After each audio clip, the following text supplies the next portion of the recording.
अस्सलाम वालेकुम नाज़रीन, एक और एपिसोड के साथ खुश आमदीद। इस वक्त मैं बार्सिलोना एयरपोर्ट पर मौजूद हूँ। सुबह जब मैं उठा था तो रात को बल्कि मैच देख के जब मैं आया था तो 1 बज गया था। उसके बाद मुझे भूख लगी थी तो मैंने पास में ही एक हलाल रेस्टोरेंट था, वहाँ से खाना खाया।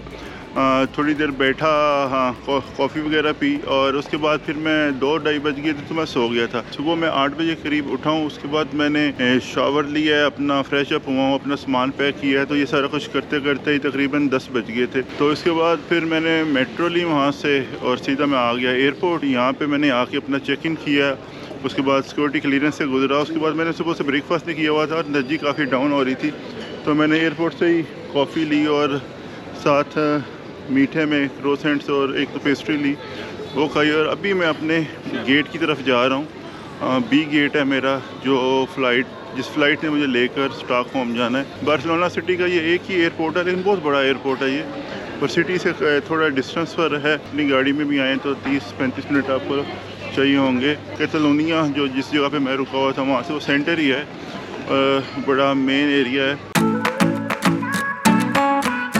बार्सिलोना स्पेन का दूसरा बड़ा शहर है और इसको सबसे ज्यादा पसंद किया जाता है। बहीरा रोम के किनारे वाक़या ये सिटी सिर्फ सियाहत का मरकज नहीं बल्कि स्पेन का एक अहम सकाफती, इक़्तिसादी और तारीखी हब भी है। बार्सिलोना की आबादी तकरीबन 16 लाख के करीब है और ये कैटलोनिया रीजन का दारुल हुकूमत है, जिसकी अपनी ज़बान, सकाफत और सियासी शनाख्त है। यहाँ का इंफ्रास्ट्रक्चर, ट्रांसपोर्ट सिस्टम और शहरी सहूलियात इसे यूरोप के बेहतरीन शहरों में शामिल करते हैं। ये शहर 1992 के ओलंपिक्स की मेजबानी करके पूरी दुनिया की तवज्जो का मरकज बना और उसके बाद यहाँ सियाहत और तरक्की में जबरदस्त इजाफा हुआ। बार्सिलोना का मौसम ऐसा है कि ना यहाँ पर ज्यादा सर्दी पड़ती है और ना ज्यादा गर्मी, जिसकी वजह से साल भर सियाहों का रश लगा रहता है। यहाँ की इकानमी सियाहत, टेक्नोलॉजी, एजुकेशन और इंडस्ट्रीज पर मबनी है। बार्सिलोना ना सिर्फ फुटबॉल के लिए मशहूर है बल्कि ये एक स्मार्ट सिटी के तौर पर भी पूरी दुनिया में जाना जाता है। अभी मुझे जो बोर्डिंग पास मिला है उस पर सिर्फ बी जो जोन है, ये एरिया, वो लिखा हुआ है। लास्ट टाइम भी आपको पता फ़्लाइट में 2 दफ़ा गेट चेंज हो गया था और थोड़ा सा मैं जल्दी आ जाता हूँ क्योंकि फर्स्ट टाइम मेरा ये ट्रैवल है एयरपोर्ट्स के ऊपर। ऑल्दो ट्रैवलिंग मैंने काफ़ी की है, लेकिन फिर भी थोड़ा सा एहतियात कर लेनी बेहतर होती है, बजाय कि आप थोड़ा लेट हो जाएं और आप गल टर्मिनल पर चले जाएं, गल साइड पे चले जाएं। तो थोड़ा सा जल्दी आने से ये फ़ायदा होता है कि आप एटलीस्ट आप लोग जो अपनी मिस्टेक है उसको रेक्टिफाई कर लेते हैं। अल्हम्दुलिल्लाह अभी तक तो ऐसा कुछ नहीं हुआ, लेकिन फिर भी एहतियात करनी चाहिए, अदरवाइज़ फिर ऐसे ही परेशानी होती है आपको। अल परातो बार्सिलोना एयरपोर्ट पर इस वक्त मैं मौजूद हूँ। थोड़ी देर मैंने रेस्ट किया, रेस्ट भी क्या किया, अपना डाटा थोड़ा कॉपी किया अपने कैमरे से अपने लैपटॉप के अंदर, और जब पाकिस्तान जाऊंगा तो फिर इसकी एडिटिंग शुरू करूंगा, इसको अपलोड करूंगा। अभी बार्सिलोना के अंदर मैं टेम्परेचर चेक कर रहा था, 19 डिग्री टेम्परेचर है यहाँ पे, और स्टॉकहोम पे मैं जा रहा हूँ जहाँ पे वहाँ पे -3 है, तो वहाँ पे तो स्नो भी होगी और बहुत सर्दी होने वाली है। अभी मैं जाकर देख रहा हूँ स्क्रीन पे क्या जो मेरी फ़्लाइट है उसको गेट नंबर अलॉट किया गया है या नहीं अलॉट किया गया, ये चेक करना है मुझे।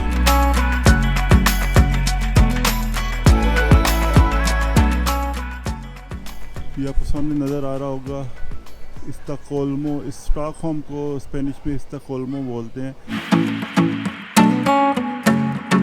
पेरिस में भी बहुत सर्दी थी, एम्स्टर्डम के अंदर भी सर्दी थी। बार्सिलोना बड़ा अच्छा वेदर था, ना सर्दी थी ना गर्मी थी, लेकिन जहाँ पे स्टॉकहोम में जहाँ पे मैं जा रहा हूँ, कैपिटल है स्वीडन का, तो सबसे ज़्यादा सर्दी है वहाँ पे होगी जहाँ पे मैं जाने वाला हूँ। स्वीडन स्कैंडिनेविया का सबसे बड़ा मुल्क है जिसकी आबादी तकरीबन 1 करोड़ है। स्वीडन का शुमार दुनिया के इन चंद ममालिक में होता है जो मियारे ज़िंदगी, तालीम, सेहत और इंसानी हकूक़ के लिहाज से सबसे आगे हैं। यहाँ की इकानमी मजबूत है जिसकी बुनियाद टेक्नोलॉजी, इंडस्ट्री, क्लीन एनर्जी और एक्सपोर्ट्स पर है। स्वीडन एक न्यूट्रल मुल्क है, यानी ये किसी भी जंग और सियासी इत्तेहाद में फरीक नहीं बनता। इसी वजह से इसे दुनिया का पीसफुल मुल्क भी कहा जाता है। यहाँ के लोग नर्म मिजाज, कानून पसंद और माहौल दोस्त होते हैं। स्वीडन में तालीम और सेहत की सहूलियात ज़्यादातर फ्री फराम की जाती हैं। स्वीडन वो मुल्क है जहाँ से दुनिया को H&M, आइकिया, स्पॉटिफाई और वोल्वो जैसे ब्रांड्स मिले।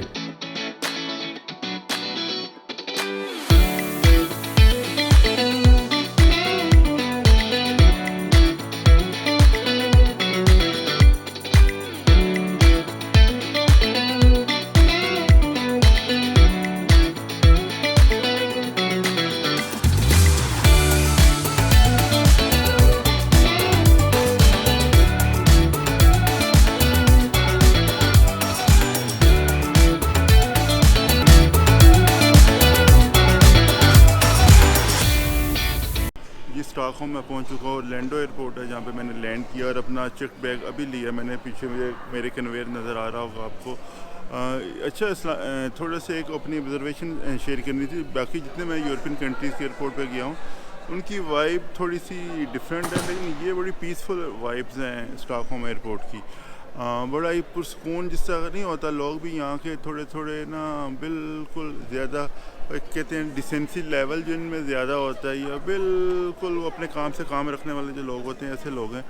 तो एयरपोर्ट भी इसका जो ये वाला ऑरलैंडो एयरपोर्ट है ये भी बना भी ऐसे ही हुआ है, छोटे छोटे कैबन्स की सूरत में, और बड़ा डिफरेंट किस्म का एनवायरनमेंट है यहाँ पे।